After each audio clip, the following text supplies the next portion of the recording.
Is Back to the Future a good movie? That's a freaking rhetorical question. Of course it's a good movie. Is water good for you? Should you drink water? It's the same thing. If you don't like this movie, I can get why you won't like it. I can understand why.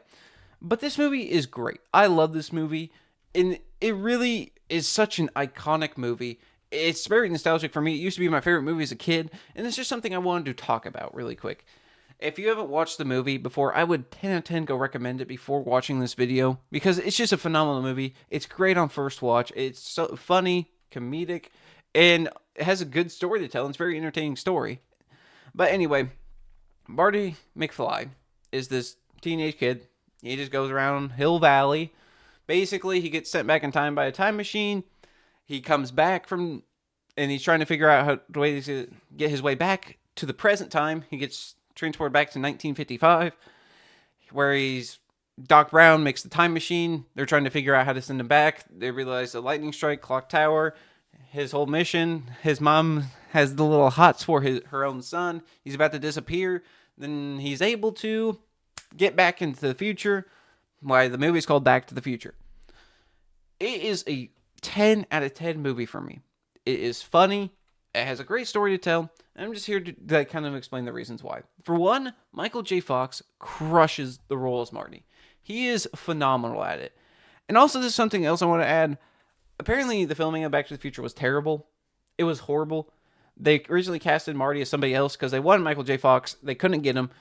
And then this other guy they hired was just not meant for the role. He was way too dramatic of an actor and didn't fit the comedic tone of the film.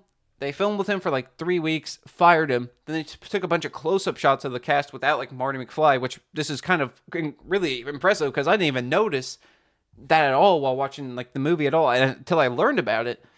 So anyway, they do that. Their budget had to be cut down by like 5 million after this. They had so many things to figure out. They were able to get Michael J. Fox, and the film just came out beautifully, amazing, super funny. The DeLorean looks freaking awesome. If I ever become rich one day, I am buying a DeLorean that looks just like that. I'm just letting you guys know if I pull up in a DeLorean anywhere, that you guys know that's like my one thing I'm going to spend money on. But anyway, continuing with this, why I like the movie so much, it's just one, Michael J. Fox crushes the role as Marty. He really seems like he was meant for this role. If it, like, and honestly, in all movies I've ever seen, this might be one of the most perfect castings because I think the pieces just fit so well. He's likable. He's like a klutz. He's funny, and he just seems perfect for this character. Everything about him, the way he looks, the way he talks, the way he acts, it just seems to fit this character so well. Two, why I like it so much. Dr. Emmett Brown, I'm not for sure what the guy's name is. I know he acts in Clue as well. Crushes his role as well. Love him. Loved how he acted it. Loved how him and Marty's dynamic just fits so well. The movie was written really, really, really, really well. Like, I'm being so serious. And the DeLorean is so iconic. Honestly, so many things. The hoverboard is so iconic. But let's just talk about the first film. The DeLorean is one of probably the most iconic vehicles of all time because of this movie.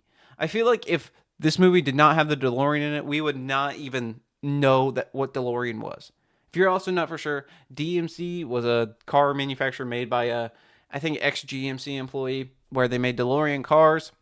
He got arrested for selling marijuana, and yeah, the company got shut down soon after. So there's just so many interesting stories to this movie, and I think that just makes it better. It just makes it better, adds to the lore, adds to the excitement watching this film, and learning more about this film is also something that is so entertaining to me. You can literally go down rabbit holes and rabbit holes and rabbit holes of all three of these films and how like bad they were to film, how the budget got cut, how they were made, and just so many things like that. It's just so interesting and so very cool to really know and understand that.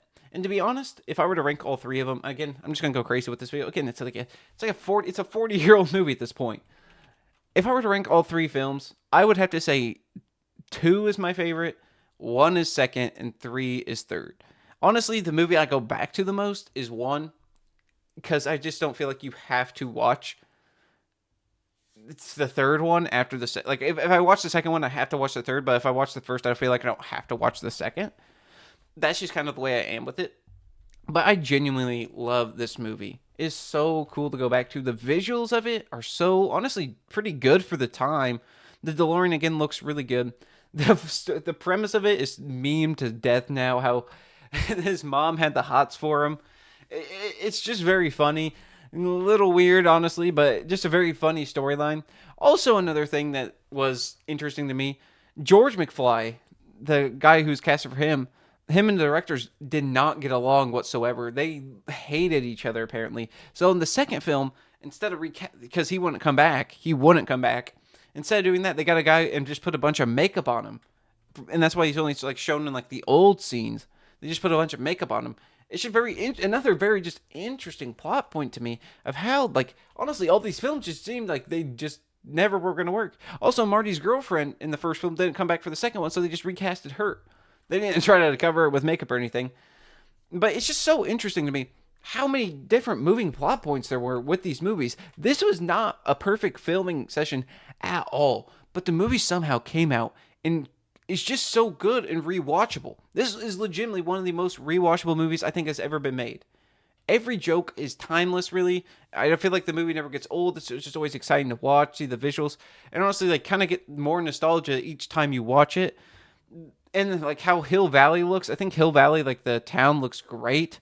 Like, I'm being so serious.